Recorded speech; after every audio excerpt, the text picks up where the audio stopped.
वज़ीर आला खैबर पख्तूनख्वा सुहेल अफरीदी पहुंचे अपने लीडर इमरान खान से मिलने के लिए अडयाला जेल। उनके पास अदालती अहकामात थे और अदालत ने यह ऑर्डर दिया हुआ था कि अदालती अहकामात के मुताबिक इनकी मुलाकात करवाई जाए इमरान खान से जेल में। लेकिन छठी मरतबा भी अदालती अहकामात को बूटों तले रौंद दिया गया और ये फैसला किया गया कि मुलाकात नहीं करवानी। तो 6 मरतबा एक शख्स पहुंचा अदालत में, वो लगातार हर हफ्ते अदालत जा रहा है और अदालत के अलावा वो अडयाला जेल जा रहा है और लगातार जा रहा है और फैसला अदालत का लेकर जा रहा है, लेकिन इसके बावजूद उसको मिलने नहीं दिया जा रहा। तो हुज्जत तमाम हो रही है। इसके बाद भी जब कभी सुहेल अफरीदी ने कहा कि मैं एहतजाज का रास्ता अपनाऊंगा, तो बहुत सारे टाउट्स मैदान में आ जाएंगे और वो कहेंगे जी मईशत तबाह होने लगी है, वो कहेंगे जी देखें ये ज्यादती कर रहे हैं, वो कहेंगे देखें जी ये चढ़ दौड़े हैं। तो ये सारी चीज़ें उन्हें अभी देखनी चाहिए कि जब आप किसी को दीवार के साथ लगाते हैं, आईनी और कानूनी हक आप नहीं देते, जब आप अदालती अहकामात को बूटों तले रोन देते हैं, तो फिर लोगों के पास एहतजाज के अलावा कोई और रास्ता बचता नहीं है। पूरी दुनिया में ऐसा ही होता है ना, जहां जहां पे लोग एहतजाज का रास्ता अपनाते हैं वो सिस्टम से तंग आकर अपनाते हैं। उन्हें पता चल जाता है कि सिस्टम काम ही नहीं कर रहा। यहां से आगे सिर्फ एहतजाज एक ऐसी चीज है जो सिस्टम को काम करने पर मजबूर कर सकती है। तो बहरहाल सुहेल अफरीदी साहब गए और उनके बारे में 2-4 प्रोपेगेंडा थोड़े मैं आपको बताया दूं। एक तो यह है कि वफाकी हुकूमत के एक वजीर ने यह बात कंफर्म कर दी कि सुहेल अफरीदी की लगातार जासूसी की जा रही है। यानी पाकिस्तान की फेडरेशन लगातार एक वजीर आला की जासूसी कर रही है। जासूसी करना आज खुद एक नामुनासिब और गलत चीज़ है। आइन आपको आज़ादी का हक देता है, लेकिन अपने ही शहरियों की और ख़ास तौर पे एक वज़ीर आला की जासूसी करना ये इंतहाई नामुनासिब और घटिया हरकत है और जासूसी की जा रही है। ये फेडरेशन को कमज़ोर करने की एक साजिश तो हो सकती है, लेकिन ये पाकिस्तान को मजबूत करने का कोई काम नहीं हो सकता। उसकी वजह यह है कि जब आप इस किस्म की हरकतें करेंगे, एक सूबे के आईनी सरबराह की आप जासूसी करेंगे और फिर आप उसका बरमला इजहार भी करेंगे कि जनाब हम इजहार भी कर रहे हैं, हम बता रहे हैं कि हम इस शख्स की जासूसी कर रहे हैं, तो ये आप तौहीन कर रहे हैं उन 4.5 करोड़ लोगों की जिनका वो नुमाइंदा है, या उन वोटरों की जिन्होंने उनको वोट डाले हैं। ये तो लोगों ने एतमाद किया उनके ऊपर। आप होते कौन है जासूसी करने वाले? तो पाकिस्तान को कमजोर करने की साजिश है और ये कुछ नहीं है। एक सवाल पूछा गया वहां पर सुहेल अफरीदी से कि जनाब आप इतना रिएक्शन क्यों देते हैं, इससे तो बात बढ़ जाएगी। तो रिएक्शन जो है वो हमेशा एक्शन का होता है। तो इस पे सुहेल अफरीदी साहब ने बड़ा अच्छा जवाब दिया। उन्होंने कहा जी देखें, फिर इसीलिए तो मैं कहता हूं कि एक्शन बंद कर दें, जो गलत एक्शन लिए जा रहे हैं उन्हें बंद कर दें ताकि हमारी जानिब से रिएक्शन ना आए। और देखिए अभी भी सुहेल अफरीदी ना थोड़ा बैक फुट पे रहकर चीजें कर रहे हैं, अभी भी वो मौका दे रहे हैं मौजूदा निजाम को कि सुधर जाओ। मिसाल के तौर पे ये जो एक FIR सुहेल अफरीदी पर करवाई गई, सुहेल अफरीदी ने उसे नो बॉल पर फुल टॉस करार दिया। उन्होंने कहा जी इन्होंने मुझे नो बॉल के ऊपर फुल टॉस दे दिया, मैं चाहूं तो इसी FIR में इनकी दुर्गत बन सकती है, क्योंकि मामला तो बड़ा सादा सादा है ना। वो कहे आओ चलो मैं तुम्हें मस्जिद दिखाता हूं चल के। वजीर आला FIA की टीम को ले और लेकर चला जाए वहां पे, मकामी लोगों को इकट्ठा करे और उन्हें कहो जी FIA को बताओगे यहां पे क्या हुआ था। FIA के अफसरान के सामने बंदे लाकर पेश करें जो बताएं जनाब कि कुत्ते वाली स्टोरी क्या थी और मसाजिद पे कब्जे वाली स्टोरी क्या थी और मकामी लोग किस वजह से एहतजाज कर रहे थे। तो ये बात का बतंगड़ बन जाएगा और बात फिर काबू से निकल जाएगी। लेकिन सुहेल अफरीदी ने कहा जी हम इसको क्वाश करना चाह रहे हैं। यानी मेरी जाती राय थी कि FIA को सुहेल अफरीदी अगर बुलाते और बुला के उनको इंटरव्यू देते और उनको फंसा लेते, बांध लेते और उन्हें कहते जी ये बंदे इनके भी इंटरव्यूज कर लो जरा जाके, और कहते जनाब कि इन बंदों से भी पूछो कि इन्होंने क्या देखा और क्या हुआ, तो FIA भी फंस जाती है, हुकूमत भी फंस जाती है। लेकिन वो यहां पे ऐसा लगता है कि उन्होंने मौका दिया और ये जो नो बॉल पे फुल टॉस थी इस पे शॉट लगाने से सुहेल अफरीदी साहब ने गुरेज किया। एक और बड़ी अफसोसनाक चीज हुई नाज़रीन, ये बहुत ही तकलीफदेह चीज है। देखिए ये जो खैबर पख्तूनख्वा में जरगा बुलाया गया था ना, ये हुकूमत ने बुलाया था और स्पीकर ने बाकायदा सबको इकट्ठा किया था। एक मुल्क के अंदर ना अलग अलग तरह के लोग रहते हैं, अलग अलग शनाख्त के लोग रहते हैं, उनकी अलग अलग सोच होती है और किसी भी जमहूरी मुल्क में इस बात की इजाजत होती है कि आप अपनी अपनी सोच के मुताबिक अपनी जिंदगी गुजार सकते हैं। चंद चीजें जिनको आप नहीं छेड़ सकते वो आईन के अंदर दर्ज होती हैं। मिसाल के तौर पे आप पाकिस्तान की नजरियाती असास के खिलाफ नहीं जा सकते, आप यहां पे मजहबी रवादारी आपको रखनी पड़ेगी, चंद चीजें होती हैं जो आपकी लिमिट्स हैं, उनको आप क्रॉस नहीं करते। उसके अलावा आप अपना कोई भी नजरिया रख सकते हैं।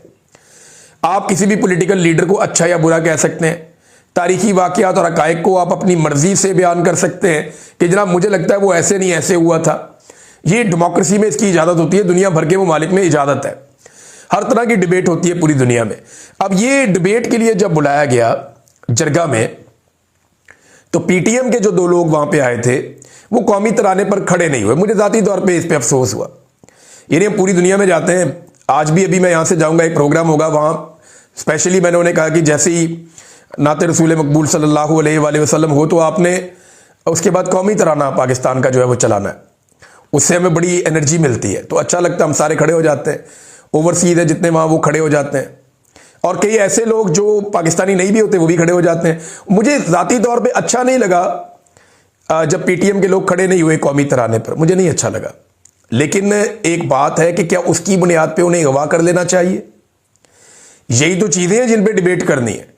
वो बोलते हैं हम नहीं खड़े हो रहे, वो बोलते हैं हम नहीं खड़े हो रहे, हम कहते हैं जी खड़े होना चाहिए ना, हमें रवादारी एक दूसरे की रखनी चाहिए। अफगानिस्तान का कौमी तराना होगा, मैं तब भी खड़ा हो जाऊंगा। यूनाइटेड स्टेट्स का होगा, मैं वहां पे मौजूद होऊंगा, वो सारे लोग एहतरामन खड़े होंगे, मैं भी उनके एहतराम में खड़ा हो जाऊंगा। हर एक के लिए आपको रवादारी की कैफियत रखनी पड़ती है ना। आप जहां मौजूद होते हैं वहां के लोगों की दिलादारी आप नहीं करते। तो पीटीएम के जो वहां पे दो साथी आए उन्होंने नामुनासिब रवैया रखा, लेकिन उसके बाद जब वो वहां से निकले तो उन्हें अगवा कर दिया गया। अब ये इंतहाई बेइज्जती की बात है खैबर पख्तूनख्वा की हुकूमत के लिए भी और खैबर पख्तूनख्वा के सूबे के लिए भी, कि दो लोगों को आपने बुलाया, वो आपकी गारंटी पे आए। यानी जब वो आए जरगे में तो उन लोगों को तो पता है कि उनके साथ पीटीएम के लोगों के साथ हालात बड़े सख्त रहते हैं, इन्हें गिरफ्तार भी कर दिया जाता है, वो बेचारे छुपे रहते हैं, उनके अलग अलग मामलात हैं। कुछ लोग उनके मंजर आम पे रहते हैं, कुछ नहीं रह पाते। उनके कुछ लोग जो है माजी में मारे भी गए हैं, और कुछ लोग जो हैं वो बड़ी सख्तियां और मुश्किलात बर्दाश्त भी करते रहे हैं। अली वजीर उनमें से एक है। अब ये लोग जो पीटीएम के आए, ये वहां से जरगे से जब निकले तो इन्हें अगवा कर लिया गया। अब वो गायब है, उनका पता कुछ नहीं है। और ये सुहेल अफरीदी साहब ने भी कहा, गुलजफर खान साहब ने भी कहा, ये नामुनासिब रवैया है। वो हमारे मेहमान थे। देखिए, जब आप जरगे में किसी को बुलाते हैं ना, तो आप मामलात को हल करने के लिए बुलाते हैं, आप इख्तलाफात को खत्म करने के लिए बुलाते हैं, आप एक मुश्तरका लाएअमल बनाने के लिए बुलाते हैं। अब वो एक लाएअमल बनाने के लिए आए थे, आज नहीं तो कल वो हमारी बात पे आ जाएंगे, कुछ हम उनकी मान लेंगे, कुछ वो हमारी मान लेंगे, कुछ इंसाफ उनको फराहम कर दिया जाएगा, कुछ वो रियासत के करीब आ जाएंगे। उम्मीद तो ये रखनी चाहिए ना हमेशा, और पॉलिटिकल लोग यही करते हैं। लेकिन जिसके पास डंडा हो, ताकत हो, बंदूक हो, वो कहता उठाओ, गायब करो, मारो, कत्ल करो। तो इस तरह तो मुल्क नहीं चलता ना, इस तरह तो डिबेट नहीं होती। पाकिस्तान में डेमोक्रेसी है, लेकिन अभी हमारे आइन में तो यही लिखा है कि पाकिस्तान में जमहूरियत है। लेकिन पाकिस्तान के वजीर दिफा ने तो कह दिया कल कि हमारे डीएनए में जमहूरियत नहीं है, हमारा तो कल्चर नहीं है जमहूरियत का। वो खुद ही उसने कह दिया। वो तो अब आमरीत के दाई बन चुके हैं। अपनी जिंदगी के इस हिस्से में ख्वाजा आसिफ साहब ने अपनी पूरी सियासत को एक दरिया को कूजे में बंद कर दिया। उन्होंने बताया कि उनके डीएनए के अंदर ही जमहूरियत नहीं थी। ये तो वो नौसरबाजी कर रहे थे, दो नंबरी और फ्रॉड कर रहे थे, रंगबाजी कर रहे थे पूरी दुनिया को बता बता के मैं जमहूरी हूं या मेरा लीडर जमहूरी है। नवाज शरीफ साहब की चेहरे से भी जमहूरियत का नकाब उतरा कल। मियां साहब ने कल बड़ी एक्टिंग की, बड़ा शो करने की कोशिश की, जैसे today I am not happy, यानी मैं बड़ा उदास हूं, मेरा दिल नहीं लग रहा है असेंबली में, मैं बात करने के मूड में भी नहीं हूं। बात करने के लिए था ही कुछ नहीं। 3 दफा का वजीर आजम और पाकिस्तान की एक ऐसी पॉलिटिकल पार्टी जो अभी इक्तदार में है, उसका हेड वो आता है जनाब असेंबली में और एक लफ्ज बोले बगैर चला जाता है। बोले क्या, कहे क्या, कहने के लिए बचे ही कुछ नहीं है। और बिला वजह शर्मिंदा होने की एक्टिंग कर रहे हैं या मजबूर होने की एक्टिंग कर रहे हैं। कोई मजबूरी नहीं है सवाए इसके कि इक्तदार की ख्वाहिश है और अवाम का खौफ है। और इसीलिए इमरान खान साहब को जेल में बंद किया हुआ है और हर वो कानून साजी करते जा रहे हैं जिससे इमरान खान साहब को लंबे अरसे तक जेल में बंद रखा जा सके।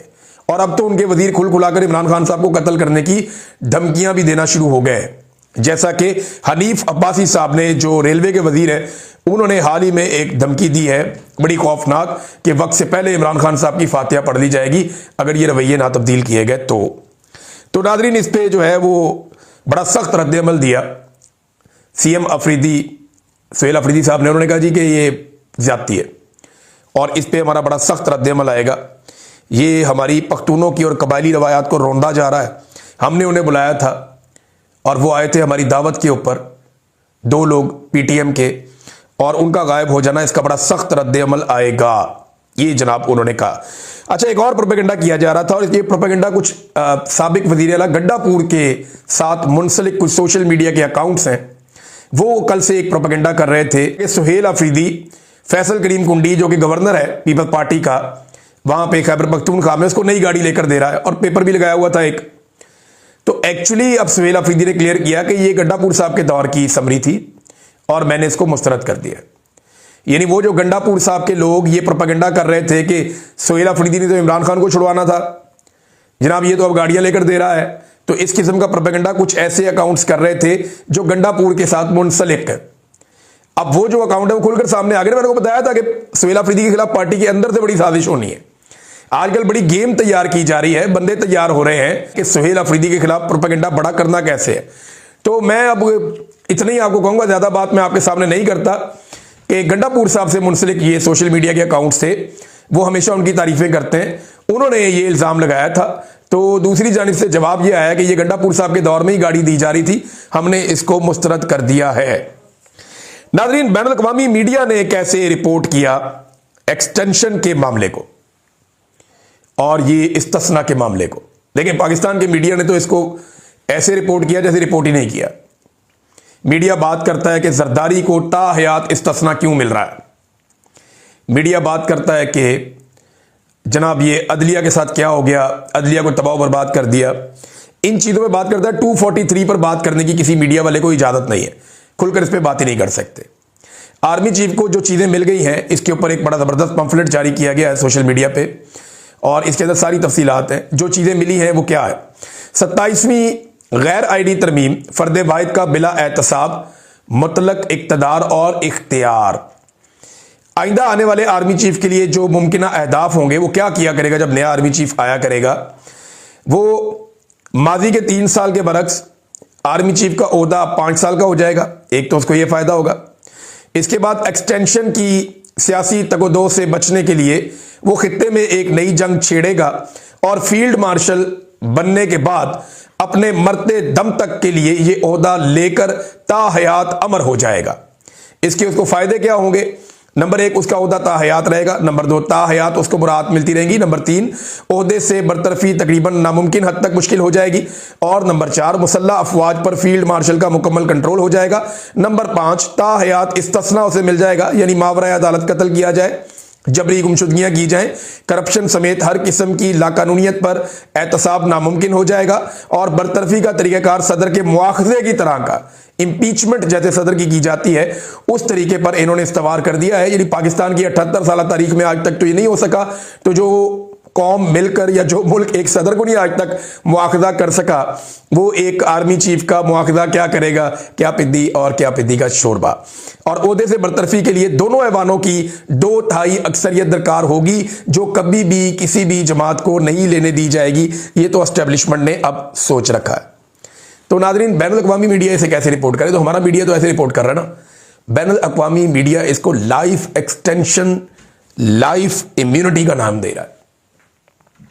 आप बैनुल अक़वामी मीडिया निकालें, जो पाकिस्तान के अंदर 27वीं आईनी तरमीम हुई है, जहां पे भी आप पढ़ेंगे तो आप सर पकड़ के बैठ जाएंगे कि एक्चुअल तो रिपोर्टिंग वो कर रहे हैं कि हमने कैसे अपने आइन को दफन कर दिया, तबाह बर्बाद करके रख दिया। वो पीटीआई वालों ने चाहे मजाक में किया हो, लेकिन जो उन्होंने एक पंफलेट निकाला ना आइन की ताज़ियत के लिए, वो बिल्कुल दुरुस्त है कि इस तारीख को आइन का इंतकाल हो गया, और वजह जो है वो खौफे इमरान खान, जिसकी वजह से आइन का इंतकाल हुआ है।